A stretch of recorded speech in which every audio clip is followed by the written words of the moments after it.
اعوذ باللہ من الشیطان الرجیم بسم اللہ الرحمن الرحیم۔ رات سرد بھی تھی اور سیاہ بھی، ہر شے نے اندھیرے اور خاموشی کی ردا اوڑھ رکھی تھی۔ گھر کے سب افراد سو چکے تھے، سب لائٹ صاف تھیں سوائے کچن کے۔ آج کوئی تیسرا چوتھا روز ہو چلا تھا کہ جب بھی وہ کام سے رات کو گھر لوٹتا تو کچن کی جلتی لائٹ اس کی توجہ کھینچ لیتی، مگر وہ اکثر اس بات کو نظر انداز کر دیا کرتا تھا کہ امی یا بہنیں ہوں گی، کسی ضرورت کے لیے آنکھ کھلی ہوگی تو کچن میں آ گئی ہوں گی۔ وہ یہ سوچ کر ہمیشہ اپنے قدم کمرے کی طرف بڑھا دیا کرتا تھا، مگر آج وہ ایسا نہ کر سکا۔ اسی پل ہلکا سا کہکا اس کی سماعتوں کے آر پار ہوا اور قدموں کو منجمد کر گیا، اور پھر دھیان ہی نہیں بے اختیار قدم بھی اس جانب اٹھ کے جہاں سے کہکے سنائی دے رہے تھے۔ خود کو اندھیرے میں چھپائے ہوئے اس نے کچن کی جالی والی کھڑکی کے اندر جھانکا اور پھر ساکت رہ گیا۔ یہ اس وقت یہاں مگر کیوں؟ اور پھر حیرانی کو اندھیرے کی سیاہ چادر نے ڈھانپ لیا۔ ناشتے کی میز پر عافیہ اور نائلہ خسر پھسر میں مصروف تھیں، اور سعدیہ بار بار بیٹیوں کو اس خسر پھسر پہ جس میں ہلکی ہلکی کھیکھی کی آواز میں بھی بے قابو ہونے لگتی تھیں، ٹوک رہی تھی، تم دونوں سے ناشتہ بھی خاموشی سے نہیں ہوتا۔ اس ڈانٹ پہ تھوڑی دیر کے لیے کھیکھی کنٹرول میں کی جاتی اور پھر 2 منٹ بعد دوبارہ بے قابو ہو جاتی۔ کیا کروں میں تم لڑکیوں کا؟ باتیں ہیں کہ ختم ہونے کا نام نہیں لے رہی۔ سعدیہ نے دونوں کو ڈپٹتے ہوئے گھورا اور ساتھ ہی آہت کو ناشتے کے لیے آواز لگائی۔ آ رہا ہوں امی، بیٹا ناشتہ ٹھنڈا ہو رہا ہے، کام پر نہیں جانا کیا آج؟ آہت کے سامنے خستہ پراٹھے اور انڈوں کا آملیٹ رکھتے ہوئے کچھ الجھی سی بولی۔ کیا ہوا امی؟ کچھ پریشان لگ رہی ہیں۔ آہت ماں کے تاثرات نظر انداز نہ کر سکا تھا، بس ان لڑکیوں کی غیر ذمہ داری۔ ابھی وہ عافیہ اور نائلہ کو گھورتے ہوئے مزید کچھ کہتی کہ دونوں نے بیک وقت ان کا فقرہ مکمل نہ کرنے دیا۔ نہیں بھائی، قسم لے لیں، ہم نے رات کو کچن کی لائٹ نہیں جلائی۔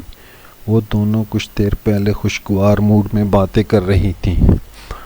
ماں کی شکایت اور وہ بھی کماؤ پوت کے سامنے تو اپنا دفاع کیے بنا نہ رہ سکیں۔ امی تو ہر وقت ہمارے پیچھے ہی پڑی رہتی ہیں۔ ان دونوں کا موڈ اچھا خاصا خراب ہو گیا تھا، جس کا اظہار وہ خفا خفا چہروں سے کرنے لگی تھیں۔ چھوڑیں امی، جب وہ کہہ رہی ہیں تو۔ آہت بھی بہنوں کی حمایت میں بول اٹھا تو سعدیہ نے بیٹے کو قدرے خفا نگاہوں سے دیکھا، ایسی نظروں سے جیسے کہہ رہی ہوں بگاڑو جی بھر کے اپنی لاڈلیوں کو۔ آہت گھر کا اکلوتا بیٹا تھا اور سب سے بڑا بھی۔ باپ کی بیماری کی وجہ سے گھر کی ساری ذمہ داری اس پر آ گئی، جو ابھی خود زیر تعلیم تھا۔ خواہش تو اس کی بھی یہی تھی کہ اعلیٰ تعلیم حاصل کرے گا۔ بہت سے خوبصورت خواب مستقبل کے بارے میں اس نے دیکھ رکھے تھے اور بہت سے پلان بنا رکھے تھے، مگر اچانک سب کچھ الٹ پلٹ ہو گیا۔ وہ چاہتا تو اس مشکل وقت میں خود غرض بن کر اپنے حوالے سے سوچ سکتا تھا، ماں بہنوں کو بوجھ سمجھ سکتا تھا، باپ کی بیماری سے اکتا سکتا تھا، مگر اس نے ایسا نہ کیا۔ تعلیم کو خیر آباد کہہ کر اس نے ایک ہوٹل میں جاب کر لی اور اپنے گھر کا کفیل بن گیا، اپنی بہنوں کی خواہشوں اور مستقبل کا محافظ۔ گزارا کسی حد تک اچھے طریقے سے ہونے لگا، مگر حالات ایک دم پلٹا کھانے سعدیہ کو بہت محتاج بنا دیا۔ جو کچھ کما کر لاتا سعدیہ اس کو سینت سینت کر استعمال کرتی، اور دونوں بیٹیوں کو بھی ہر معاملے میں ہاتھ کھینچ کر خرچ کرنے کا کہا کرتی۔ ذرا سی فضول خرچی پہ ان کی اچھی خاصی کلاس لیتی تھیں۔ مزید احتیاط کا عالم یہ کہ گھر کا کوئی پنکھا یا لائٹ بھی بلا ضرورت استعمال ہوتا تو اس پر عافیہ اور نائلہ کی اچھی خاصی شامت آ جاتی تھی۔ پچھلے کچھ روز سے یہی ہو رہا تھا۔ رات کو کچن کی لائٹ جلائی جاتی اور پھر جلانے والا بند کرنا بھول جاتا۔ صبح سویرے جب سعدیہ نماز کے لیے اٹھتیں تو پہلا کام یہی کرتیں اور پھر سارا دن غصے میں بڑبڑاتی رہتیں۔ مفت کی بجلی نہیں ہے، بل دینا پڑتا ہے، مگر تم لڑکیوں کو تو جیسے احساس ہی نہیں۔ عافیہ اور نائلہ اپنی صفائیاں پیش کرتی رہ جاتی کہ یہ حرکت انہوں نے نہیں کی۔ امی کبھی کسی اور کے بھی کان کھینچ لیا کریں، آپ کو صرف میری بہنیں ہی نظر آتی ہیں۔ ناشتہ ختم کرتے ہوئے احد نے اشارتاً گھر میں موجود ایک اور فرد کا ذکر کیا ہی تھا کہ وہ آ گئی۔ کالج کے صاف ستھرے استری شدہ یونیفارم میں اس کا نازک مخملی سا سراپا کسی حسین سانچے میں ڈھلا نظر آ رہا تھا۔ چھوٹی سی تنگ قمیض فیشن کے عین مطابق تھی اور ساتھ میں گھیرے دار شلوار اور خوب بڑا سا دوپٹہ لے کر خود کو چھپانے کی کوشش کی گئی تھی۔ کاجل کی دھار پپوٹوں پہ پلکوں کی جھالر کے بالکل قریب نفاست سے لگا لینس جو اس کی بڑی بڑی آنکھوں کو مزید خوبصورت بنا رہا تھا۔ بھرے بھرے گداز لبوں پہ نیچرل کلر کا لپ گلوز۔ یہ تم کہاں جا رہی ہو اتنی تیار ہو کر؟ احد اس کی تیاری کو نظر انداز نہ کر پایا تو کڑے تیوروں سے سوال کیا تھا۔ اس کے تاثرات سے واضح تھا کہ وہ اس سے پہلے ہی تپا بیٹھا تھا اور مزید کسر اس کی تیاری نے کر دی تھی۔ کالج سعدیہ کی موجودگی کی وجہ سے جواب شیریں انداز میں دیا گیا، جبکہ بڑی بڑی آنکھوں میں احد کے لیے غصہ بھی تھا اور حقارت بھی۔ یہ کالج کون اتنا بن ٹھن کر جاتا ہے؟ عافیہ اور نائلہ کو تو میں نے کبھی اتنا تیار ہو کر کالج جاتے نہیں دیکھا۔ احد طنزیہ نگاہوں سے اسے دیکھتے ہوئے بولا۔ سعدیہ نے بیٹے کو ملامتی نگاہوں سے گھورا اور ساتھ ہی بیٹیوں کو ناشتے کے برتن سمیٹنے کا حکم دیا، جو بہت دلچسپی سے اس نوک جھونک کا مزہ لے رہی تھیں۔ علی آج کالج میں اسپورٹس ڈے ہے، کوئی پڑھائی نہیں ہوگی۔ اس طنزیہ نوک جھونک کا مزید مزہ لینے کے لیے عافیہ نے اس میں مسالہ بھرا۔ لو کر لو بات۔ سر جھٹکتے ہوئے احد نے ایک طنزیہ نگاہ علیزہ کے میک اپ زدہ چہرے پر ڈالی تو علیزہ سر تا پا سلگ کر رہ گئی۔ علیزہ احد کی پھوپھی ذات تھی۔ والد تو اس کے بچپن میں ہی فوت ہو گئے تھے۔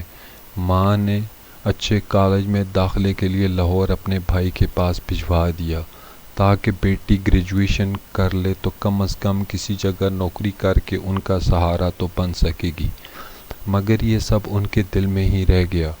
بیٹی کو بھائی کے گھر بھیجنے کے بعد وہ خود ملک عدم روانہ ہو گئیں تو ان کٹھن حالات میں ماموں کے خون نے جوش مارا اور بھانجی کو اپنے پاس ہی رکھ لیا اور اس کی تمام ذمہ داری اپنے سر لے لی۔ علیزہ آج تو بسوں کی ہڑتال ہے، کیسے جاؤ گی؟ نائلہ بھی لقمہ دینے میں پیچھے نہ رہ سکی۔ کالج میں اسپورٹس ڈے تھا اور بسوں کی بھی ہڑتال تھی۔ فائنل ایگزام سر پر تھے، سو نائلہ اور عافیہ نے تیاری کے لیے چھٹی کر لی تھی، مگر علیزہ بن سنور کے کالج جانے کے لیے تیار کھڑی تھی تو وہ دونوں چپ نہ رہ سکیں۔ میرا پریکٹیکل ہے ممانی۔ علیزہ نے جب ہر طرف تنقید اور اعتراض دیکھا تو فوراً سعدیہ کو مدد کے لیے پکارا۔ اس کے چہرے کی بے چینی بتا رہی تھی کہ کچھ بھی ہو جائے وہ ہر صورت کالج جائے گی۔ کیا ہو گیا ہے؟ کیوں سب اس کے پیچھے پڑ گئے ہو؟ سعدیہ کے شوہر کی جان تھی اپنی بھانجی میں، سو وہ کیسے اس کی مخالفت کر سکتی تھی؟ ایک دو بار کی تھی تو شوہر کی طرف سے ایسی ناراضگی دیکھنی پڑی کہ انہوں نے تو زبان پہ تالا لگا لیا۔ کسی بھی بات پہ علیزہ کو روکنا ٹوکنا ترک کر دیا۔ عافیہ اور نائلہ بھی علیزہ کو کچھ کہتی تو سعدیہ ان کی ہی کلاس لیتی۔ مگر الیزا کو کچھ نہ کہتی۔ سو آج بھی انہوں نے ہی کیا وہی کیا۔ جاؤ بیٹا تم کالج جاؤ۔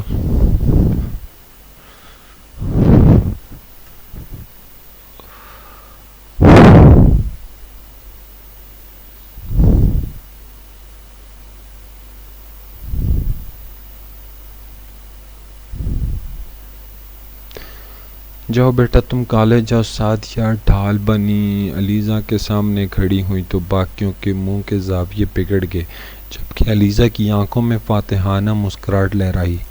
چلو آؤ میں چھوڑ دیتا ہوں۔ نائلہ اور عافیہ نے ہار مان لی تھی، سو ناشتے کے برتن اٹھا کر کچن کی طرف چلی گئیں، مگر آہت ہار ماننے والوں میں سے نہیں تھا۔ معاف کرو، میں جاؤں تمہاری کھٹارہ بائیک پہ؟ اوہ نہ، وہ دونوں ہاتھ حقارت سے جوڑتے ہوئے بولی اور بیگ کندھے پر ڈالتی کھٹ کھٹ کرتی ہوئی باہر نکل گئی۔ تو سعدیہ نے ایک خاموش مگر طائرانہ نگاہ اس کی اونچی ہیل کی سینڈل پر ڈالی۔ تیاری دیکھ کر واقعی نہیں لگ رہا تھا کہ وہ کالج جا رہی ہے، مگر وہ کچھ کہہ کر گھر کا ماحول خراب نہیں کرنا چاہتی تھی۔ وہ سب کچھ دیکھ بھی رہی تھی اور سمجھ بھی رہی تھی، مگر خاموشی صرف مصلحتاً تھی۔ امی آپ نے الیزا کو بہت سر پر چڑھا لیا ہے، آہت کی خفگی بجا تھی۔ مجبوری ہے، کیا کروں؟ ڈائننگ ٹیبل کو صاف کرتے ہوئے وہ کسی کے خیال کے تحت رک گئیں۔ آہت تم جانتے ہو رات کو کچن کی لائٹ کون جلتی چھوڑ آتا ہے؟ سعدیہ کو پھر وہی بات یاد آ گئی جو ہر صبح ان کو خون جلایا کرتی تھی، اور تقریباً روز ہی وہ عافیہ اور نائلہ کی درگت بنایا کرتی تھی۔ آہت کے تاثرات سے انہیں شک ہوا تھا کہ وہ جانتا ہے کہ رات کو لائٹ کون جلاتا ہے، سو اس سے پوچھ لیا، چھوڑیں امی۔ آہت سخت بدمزہ ہوا۔ وہ جانتا تھا کہ لائٹ کون آن کرتا ہے اور کیوں کرتا ہے، مگر سعدیہ کے سامنے نام لینے کا کوئی فائدہ نہیں تھا۔ ویسے امی، عافیہ اور نائلہ کو تو آپ بہت کھینچ کر رکھنی ہے، مگر ان محترمہ کو نہیں۔ وہ جل بھن کر بولا، ارے پگلے، ان دونوں نے تو اپنے گھروں کو جانا ہے۔ اگر آج کھینچ کر نہیں رکھوں گی تو لوگ کہیں گے کہ ماں نے تربیت ٹھیک نہیں کی۔ سعدیہ نے اپنی ناانصافی کی ایک وجہ پہلی بار وضاحت سے بیان کی تھی، اور وہ محترمہ کیا اس کی کل کو شادی نہیں ہونی؟ آہت نہ سمجھی سے بولا، اسے ماں کے رویے پر اکثر شکایت ہوتی تھی کہ وہ نائلہ اور عافیہ کے ساتھ زیادتی کرتی اور الیزا کو کھلی چھوٹ دے رکھی ہے۔ بلکہ وہ شکوہ کیا کرتا کہ نائلہ اور عافیہ آپ کی سوتیلی بیٹیاں اور الیزا سکی۔ سعدیہ اس تبصرے پر بس ہنس کر رہ جاتی تھی۔ اس نے کہاں جانا ہے بھلا؟ بات گہری معنویت رکھتی تھی۔ کیوں، وہ کوئی لڑکا ہے جو رخصت نہیں ہوگی؟ آہت خود ہی کہہ کر ہلکا سا ہنس دیا، ارے پگلے، جانا جہاں آنا تھا آ گئی ہے۔ سعدیہ بھی بیٹے کی بات پر مسکرائی اور کھل کر وضاحت کی۔ آہت کی سمجھ میں آ گیا کہ ابو نے اپنی بھانجی کو بہو بنانے کا فیصلہ کر رکھا ہے۔ یہ انکشاف آہت پر آج ہی ہوا تھا۔ الیزا بلا شبہ بے حد خوبصورت تھی، وہ تو کیا کوئی بھی لڑکا اس پر دل و جان سے فدا ہو سکتا تھا، مگر الیزا ان لڑکیوں میں سے تھی جو اپنے حسن پر بے حد غرور کرتی ہیں، جن کے نزدیک زندگی شانہ معیار کی ہوتی ہے، رو دھو کر سسک کر زندگی نہیں گزارنا چاہتی، شریک حیات کے حوالے سے پسند ناپسند ہوتی ہے۔ وہ آہت کے ساتھ بے حد حقارت بھرا رویہ رکھتی تھی۔ قبول صورت آہت شریف اور برسر روزگار لڑکا تھا، مگر الیزا کو دولت اور آسائش نہیں دے سکتا تھا۔ الیزا کو آہت میں کوئی دلچسپی نہیں تھی۔ پہلے ان محترمہ کے ارادے تو پوچھ لیں، وہ تو ہواؤں میں اڑ رہی ہیں، آپ لوگ اسے دل و جان سے بہو مان کے بیٹھ گئے ہیں۔ آہت نے بائیک کی چابی اٹھائی اور سر جھٹکتے ہوئے کام کے لیے نکل پڑا۔ آدھے راستے میں بس سٹاپ کے قریب اس کی بائیک نے آگے بڑھنے سے انکار کر دیا تو اس الجھن کو سلجھانے کے لیے وہ ارد گرد نظریں دوڑا رہا تھا کہ اس کی نظر بس سٹاپ پر کھڑی الیزا پہ پڑی، اور پھر اس کی آنکھوں نے وہ منظر دیکھ لیا جو جب کہ بعد میں اندازہ ہو گیا کہ علیزہ کالج کے بہانے بن ٹھن کر کہاں جا رہی تھی۔ سیاہ چمکدار نیو ماڈل کی کار اس کے پاس آ کر رکی تو علیزہ جھٹ سے جا بیٹھی اور گھر دوڑاتی کار میں یہ جا وہ جا۔ عاصم، اب میرے لیے بہانہ بنا کر روز نکلنا ممکن نہیں۔ شہر کے معروف ہوٹل میں وہ دونوں ایک دوسرے کے روبرو تھے۔ ان کا تعلق پچھلے 3 مہینے سے قائم تھا۔ عاصم محض اس کے ساتھ ٹائم پاس کر رہا تھا، جبکہ علیزہ اس کی محبت میں مبتلا ہو چکی تھی۔ بس میری جان، تھوڑا انتظار اور۔ اس کے مومی ہاتھوں کو اپنے ہاتھوں میں لیے عاصم کی آنکھوں میں شوخی و شرارت بھری تھی۔ کتنا اور انتظار؟ علیزہ کو آج یہ شوخی و شرارت بھی اچھی نہیں لگ رہی تھی۔ وہ چاہتی تھی کہ چوری چھپے کا یہ کھیل بند ہو اور عاصم باقاعدہ اس کے لیے رشتہ لے کر آئے۔ عاصم سے اس کی دوستی ایک سہیلی کے ذریعے ہوئی تھی۔ امیر کبیر، خوبصورت، ماڈرن، کیا کمی تھی اس میں جو علیزہ اس کی دیوانی نہ ہوتی؟ بس ممی پاپا انگلینڈ ٹور سے واپس آ جائیں تو فوراً انہیں تمہارے گھر بھیجتا ہوں۔ میٹھی گولی وہ ہر ہفتے 2 ہفتے بعد علیزہ کو دیا کرتا تھا، مگر آج اسے یہ کوئی میٹھی نہیں بلکہ کڑوی لگ رہی تھی، حلق سے اتارنا مشکل ہو رہی تھی۔ اچھا چھوڑو ساری باتیں، بتاؤ کیا کھاؤ گی؟ شوخی سے اس نے علیزہ کو اپنی طرف متوجہ کرتے ہوئے پوچھا، اور پھر کوئی جواب نہ پا کر خود ہی ویٹر کو آواز دے کر بلا لیا۔ جی سر، کیا آرڈر کریں گے؟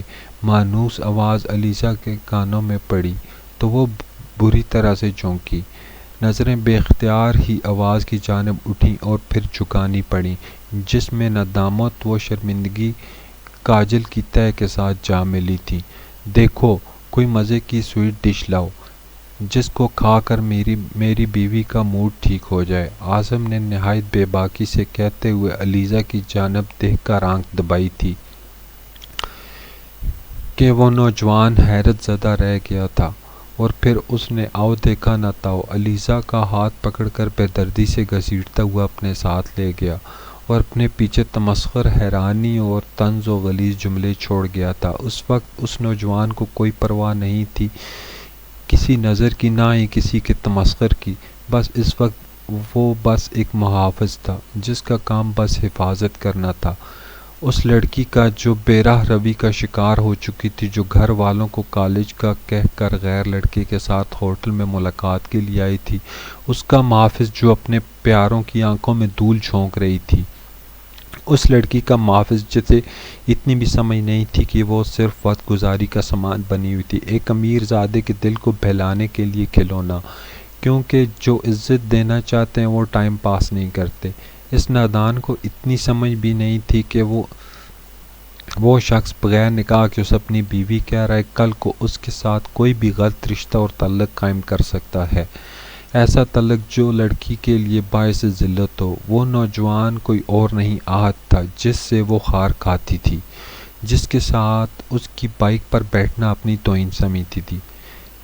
پھر مہینے کے اندر ہی ایک ساتھ سادگی سے نکاح ہو گیا۔ گھر والوں کو کچھ بھی بتائے بغیر وہ اس لڑکی کا ہمیشہ کا محافظ بن گیا تھا جو غلط راہوں پہ چل پڑی تھی۔ عاصم نے اس دن کے بعد کسی قسم کا رابطہ کرنے کی کوشش نہ کی تھی، وہ بھی کسی نئی لڑکی کے ساتھ کسی نئی ڈگر پر چل پڑا تھا۔ اگر وہ ذرا سا بھی مخلص ہوتا تو اگلے دن ہی علیزہ کے گھر اس کے والدین رشتے کے لیے موجود ہوتے، مگر ایسا کچھ نہ ہوا، جس سے علیزہ کو اپنی بے وقوفی کا اندازہ ہو گیا تھا۔ وہ دل سے آحت کی شکر گزار تھی جس نے اس کے راز پر پردہ ڈال کر اسے گھر والوں کی نظروں میں گرنے سے بچا لیا تھا۔